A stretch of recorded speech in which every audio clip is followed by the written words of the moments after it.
Hello there, dear friends, and welcome once again to the Relaxed Fantasy Review. Today, we're continuing our dive into Sebastian Crow's Guide to Drakkenheim, and we're talking about a subclass of the Ranger. Rangers began their adventures in D&D much maligned, with very poor subclasses and some tragically underpowered class features. Then in Tasha's Cauldron of Everything, not only did we get some great subclasses, but also a revamping of some of the old ones, and some redesigned class features, bringing the Ranger up to a pretty solid class. Then the Dungeon Dudes said, I think we can do one better. And they designed the subclass known as the Urban Ranger. The Urban Ranger comes from their setting of Drakkenheim, where a organization known as the Hooded Lanterns look after this contaminated and corrupted city. The remnants of the old city guard have left behind their shiny armors and swords for urban clothing that helps them navigate through the rooftops and bows that help them snipe down monsters without ever getting close to the source of this eldritch contamination.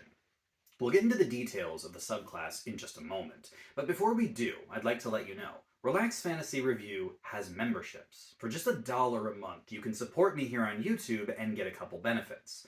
First, you get a little badge next to your name in the comments, letting folks know that you're a supporter. But also, you get early access to the videos. I upload videos Monday, Wednesday, and Friday, and I upload them a day earlier for members only. If that interests you, you can click the join button just below the video down there. And if it doesn't, I'm still thankful that you're here. Thank you for watching and supporting me here on YouTube. So, Rangers choose their subclass at level 3, and if you choose Urban Ranger, there's several things you're going to get. The first one is Urban Ranger Magic. Like some of the subclasses in Tasha's and in Xanathar's, this Ranger gets an expanded spell list. These spells are added to your list and don't count against your Ranger spells known. And this list is potent. Featherfall, awesome for someone who's climbing on rooftops. Invisibility, Haste, Dimension Door, and Animate Objects. Now this is premier level stuff. This is top tier spells at every step of the way. When Featherfall is your least impressive one on the list, you've got a 10 out of 10 list here. This is a phenomenal thing that is added to the Ranger. Then you also get Gutter Runner.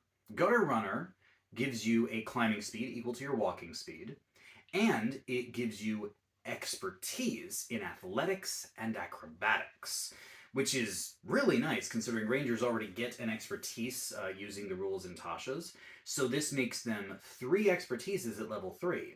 Not bad. And athletics and acrobatics are very good skills to have expertise in. And you also gain a special ability where when you take the dash action, you can move through the spaces that other creatures are in without penalty. Normally, if you want to try to shove past a person, you have to, make a check to do so, unless they're an ally and can let you pass. But these Rangers don't have to, they can just run past anybody. This is solid utility all around, from skill expertises to extra speeds to extra movement. This is 10 out of 10, especially right here at level 3. And we're still not done yet. There's also the ability Vantage Point. Vantage Point says that your ranged attacks, so bows, crossbows, even thrown weapons, have advantage if one of 2 things are met. Either if the enemy is standing alone, like there's no other creature within 5 feet of them, or if you have over 20 feet of height on the other creature and they aren't behind cover. This basically means that as long as you're shooting the back line or picking off individual enemies in the field, you're going to pretty reliably have advantage. And at 3rd level, advantage is massive. I mean, it's massive throughout the whole game, but the earlier the better, because you're not going to have any other stuff that's boosting your accuracy. You throw on the archery fighting style with this, and you're basically never going to miss. Obviously, this doesn't come in handy if your enemies are clustered together, but at that point, the wizard's going to drop a fireball on them anyway. When they use good tactics and spread themselves out, this is your time to shine. And because this is going to come up all the time, I give this feature 10 out of 10. So already we have got a stellar subclass, amazing spells, good mobility and utility, and a bonus in combat basically all the time. We are 10 out of 10 so far. Then at level 7, you get an ability called Rooftop Mobility. You gain 10 feet to your speed, which is nice. The speed boost is awesome. Most creatures have a 30-foot walking speed. Now you have a 40-foot walking speed, and you haven't even taken the mobile feat yet. You also get to dash as a bonus action, which is nice. Rogues have been able to do this since level 2, but it's still a cool power to have. I personally think that taking the 2-level dip in rogue is never a bad thing as a ranger. This just makes that slightly less enticing, I guess. And then finally, when you dash, your jumping distance increases to match your speed. Normally, jumping has a limit to how far you can jump based on your strength and whether you're doing a vertical or horizontal jump. But for this ranger, when they dash, and if they have a standard 30-foot speed and now a 40-foot speed, dashing gives them an 80 feet of movement speed as a bonus action. And apparently, they can jump 80 feet. Now, whether that feels like a horizontal jump, but the book's not specific. Strict rules as written, you could jump 80 feet in the air, I guess. That feels like a poor decision, because you'll just fall. But then again, I guess you have feather fall. The point is that I would interpret this to mean horizontal jumps, which come up occasionally. Being able to clear a gap when you dash without any struggle to do so, an 80-foot one as well, that's really good.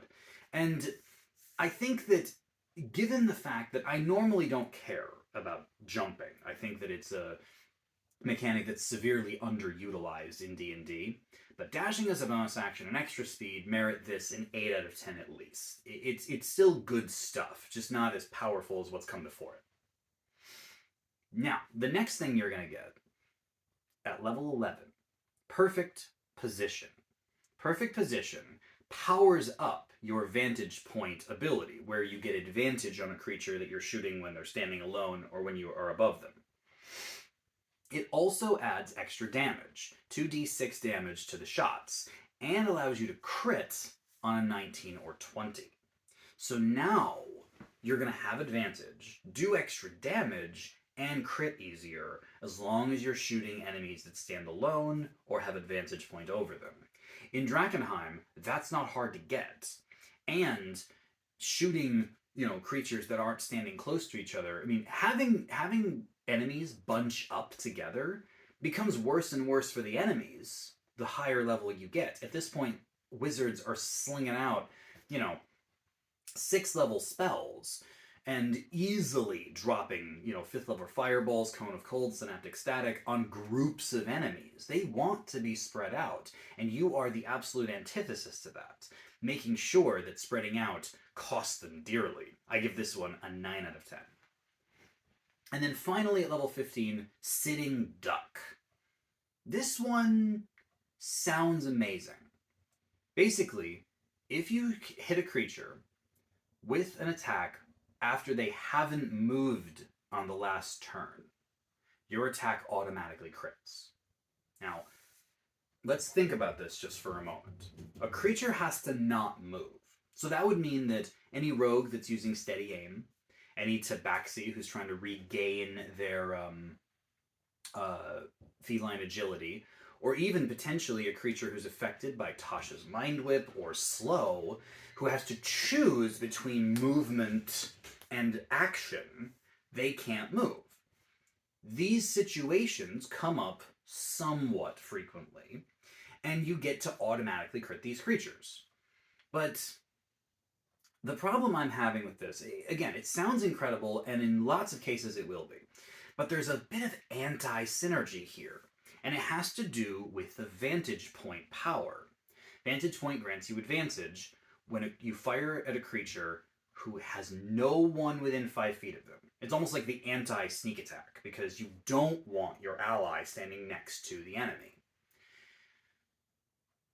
But you also are going to want to land your critical hits against creatures that aren't moving. If they are standing alone somewhere on the battlefield, they're probably using their mobility to avoid hazards and, use cover effectively. And that means they're moving and your automatic crit doesn't hit. The only time that an enemy typically locks themselves in place on the battlefield is when they're engaged in melee combat. So your fighter's on the front lines, your barbarian is in the middle of it all, and people are crowding them. Those are the people who aren't moving. And those are the people who you don't have advantage on, and you aren't doing extra damage, and you aren't, I guess your crit range doesn't matter, because you can now auto-crit. And it's still great. I'm still giving this feature 9 out of 10.